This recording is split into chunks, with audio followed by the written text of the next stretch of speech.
So all of that, and then when the Pentagon finally released the Nimitz UFOs, and then I wanted to know, okay, so what's the narrative, right? What is the narrative? And then Luis Elizondo, the other official guys that came out, right? Okay, so what's the narrative now, of these guys and Pentagon? And guess what it was? Pentagon said it's a national security threat. And then all of them said in lockstep, it's not China, it's not Russia, it's not Iran. It must be something otherworldly. Every one of them have pointed to that. So they're passing the buck. Well, that's the narrative.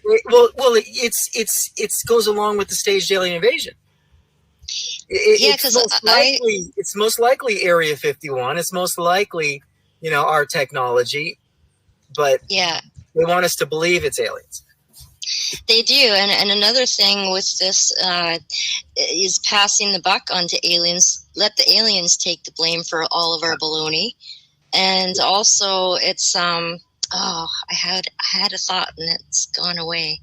It's not just passing the buck, but it's also implementing the New Age agenda, which is also everybody just forgive and forget everything. Don't ever talk about it. Just send love and light to that person. Don't hold them accountable. Just love and light. No accountability. Wow.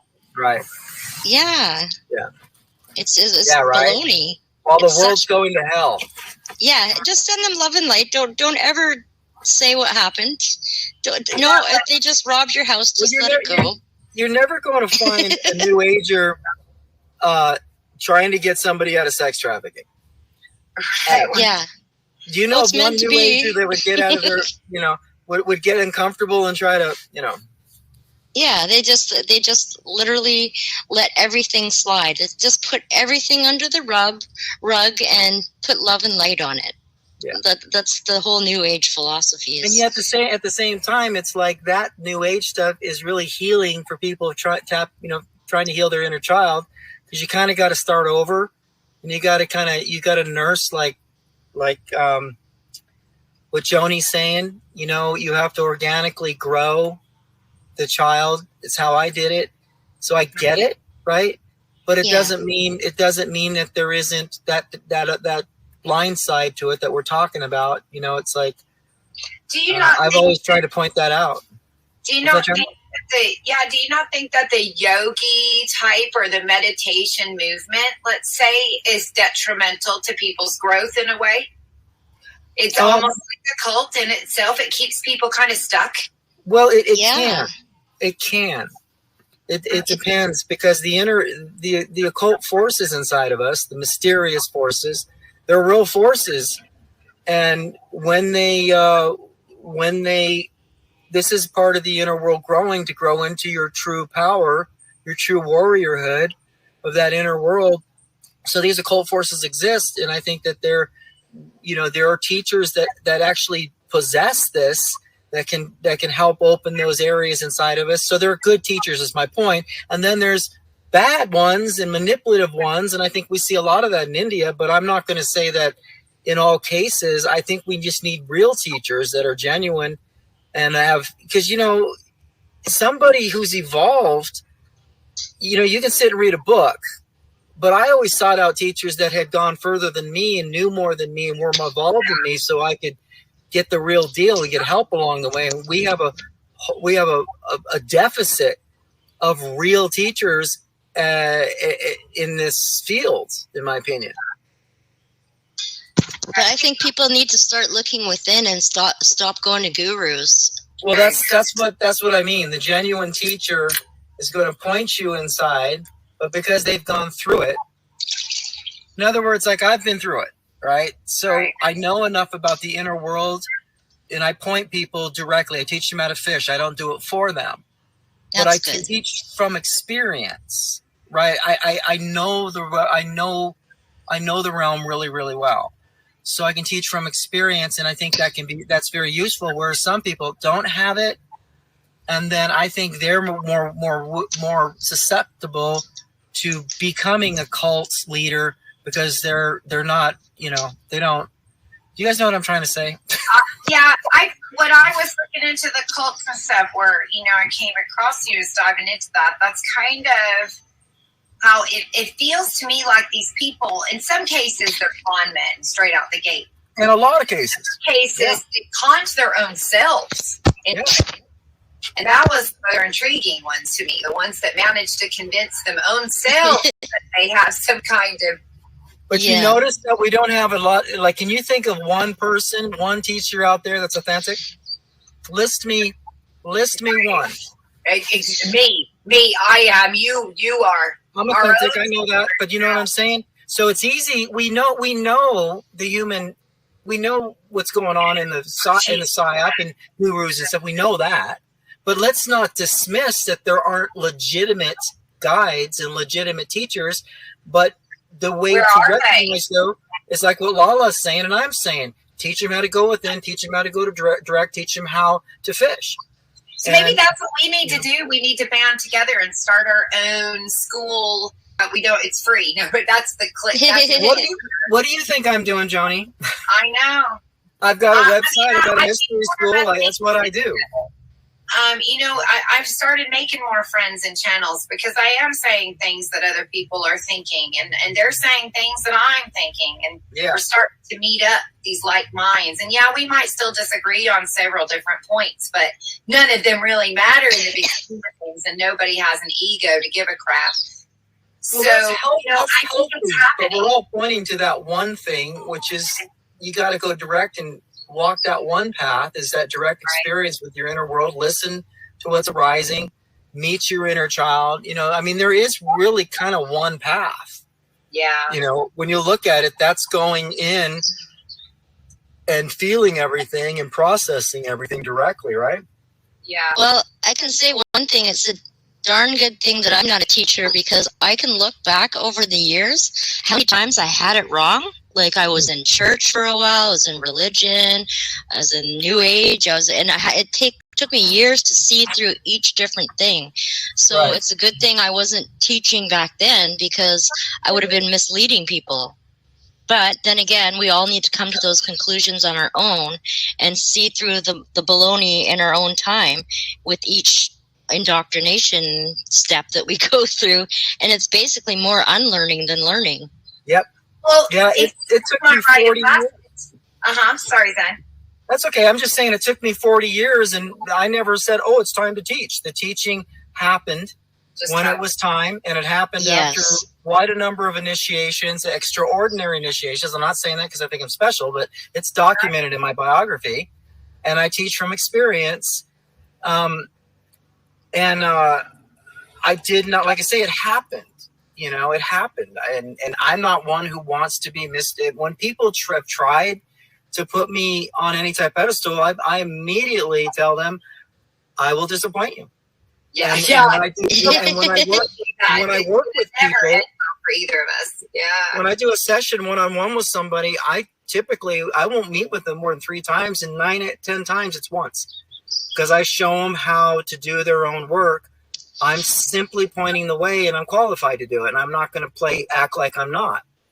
But it took a lifetime. I'm going to be 60, and all I've done is this my whole life. So I'm not going to pretend and do a false humility thing, because I've been through that bullshit. There's a lot of people that do that. Oh, I'm not and they do that. They're not. Step into your fucking power. If you own it, do it. And I do. And I've had a lot of people say, Zen, you think this. No, you're not listening. Well, I found mostly what I did was unlearning, because all of my core beliefs that I had as a child that I knew deep in my core, like eating healthy, the sun is good for you, sunscreen's the one causing cancer, all those things that I have always been teaching, my core beliefs. So I just had to unlearn all the indoctrination. That was really what I had to do. And especially from your abusers. We have to unlearn all the inner dialogue they tried to teach us that was all lies, because everyone's wonderful and beautiful when they're a child. And so when adults tell us different, and we spend like 30, 40 years believing that, I started looking at pictures of myself as a little kid, and I was like, I was a wonderful, sweet, little, darling little thing. Like, I was none of those things they told me. So I finally broke free from that self-hatred inner dialogue that I was taught. So it's not just unlearning everything from school and religion and indoctrination. It's also, the most important one is unlearning all of the abusive things that people said to you. That's what, in a nutshell, that is exactly, we're on the same page. I've said over and over, said the whole individuation process or the enlightenment process or whatever name you want to put on it is undoing, is deconstructing everything you thought you were, because who you are by default is that that is the I am that. It's not something you become. You undo. You are the flower. You are already it. And you got to undo all the crazy stuff and the programming and the, you have all to of prune that your brain. Prune yes. I kind of look at everything they said to us growing up in school and everywhere. All that abuse is kind of like taking a beautiful piece of artwork and they scribbled all over it. Yeah. So we just got to take away layer and layer of the scribbling that they scribbled on the piece of artwork that you were when you were born. Yeah, beautiful. Love it. Thank you. And you have nice lips. I wish my lips looked like that. I got tiny lips. Tiny lips. She's beautiful too. Don't let her fool you. Look her. Well, that's what's happening. Both of you are beautiful, and you're completely just robbing everybody of your beauty, whatever. I know. I want to see Joanie on camera. Joanie looks so cute on camera. Her facial expressions are so endearing that I think people would just be drawn right in so much more if we could see her face Lola, more. why don't you help her? Let's have you step forward. I'm here. I'm working. I look like crap today. Step forward. I'm thinking about it. Let's do a counseling session with Joanie. Come, Joanie. I have done experiments. Now, Zen, I've been playing on YouTube for a few years, and I like social experiments. And my first year and a half on YouTube, I made friends, and I also made some enemies because I just would do random things to see how people would react. And then I also have notes where I'd see if I could predict how they would react. And so in some cases, there was, some people might not have a great idea of me. However, I did do an experiment for a moment with my camera. I got a wowza one day. That was fun. But I did do that. And it did. I got more views. I got more. Everybody's coming. He wants to see Joanie. Oh, Joanie. Oh, Joanie. And is that what you're doing, Joanie? You're just making it like. Go ahead. Sorry. Yeah. No. Well, what it that time. Now this was been a couple of years. At that time, I was somewhat disgusted by how that worked. I am somewhat disgusted in the way that, Melissa and I have had, Matt, you and I, we have these intense conversations and hardly anybody bothers. And then I can go next door and listen to two people screaming at each other, you won't let me speak. Well, you won't let me speak. And they have 500 people in the room, or somebody's telling me doom and gloom and the world is ending, and they have 2,000 people in the room.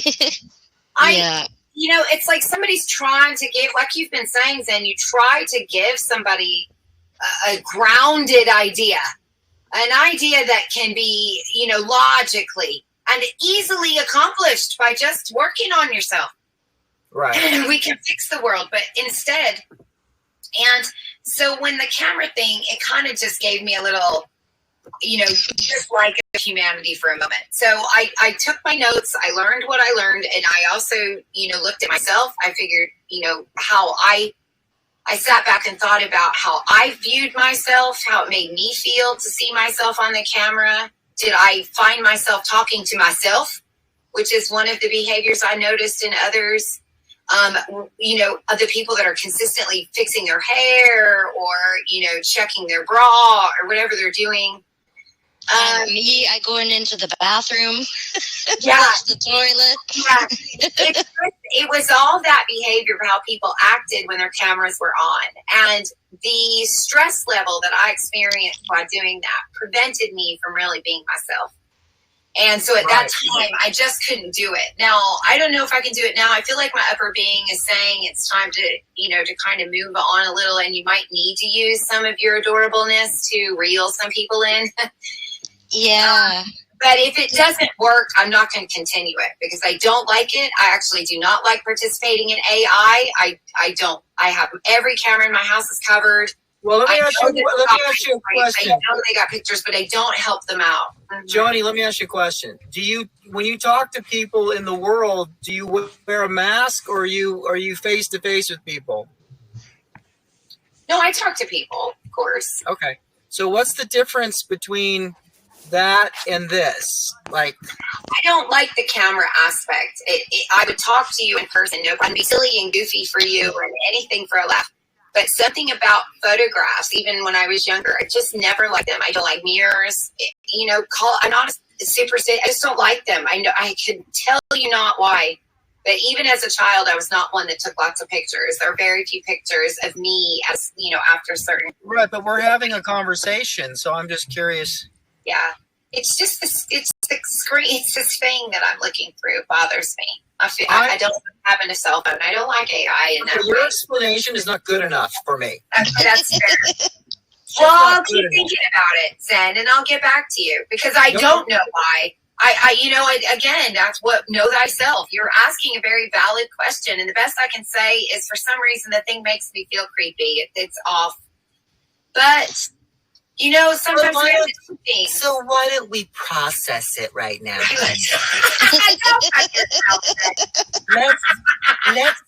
Let's process.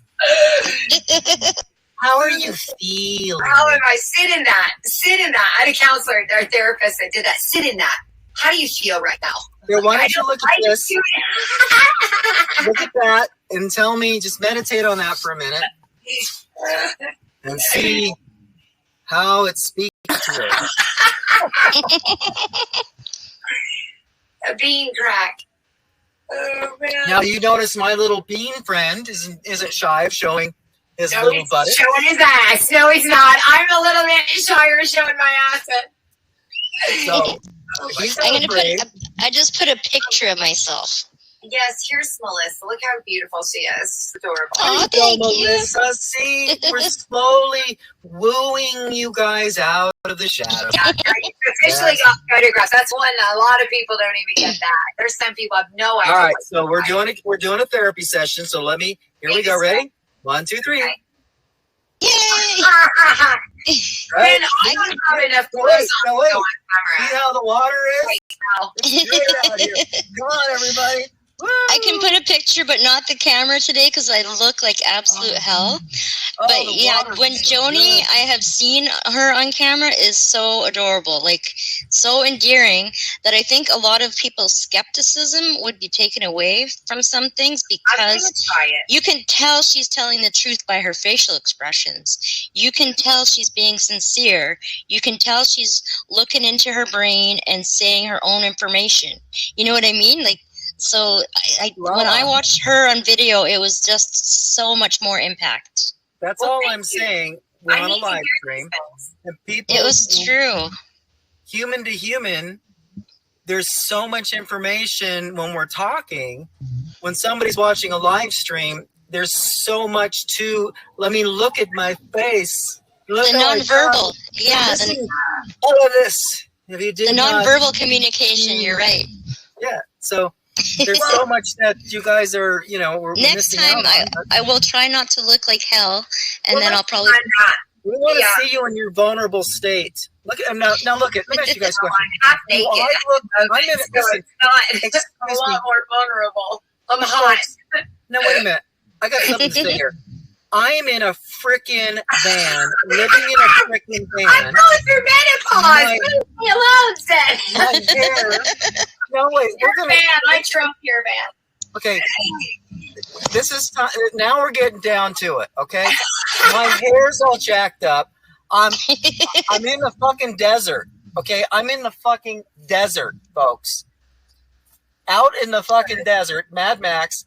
In a van, my hair's all funky, and you guys are telling me, oh, I just don't look quite up to par for a freaking face-to-face. Whatever. whatever. You're a guy, though. You don't have the pressure.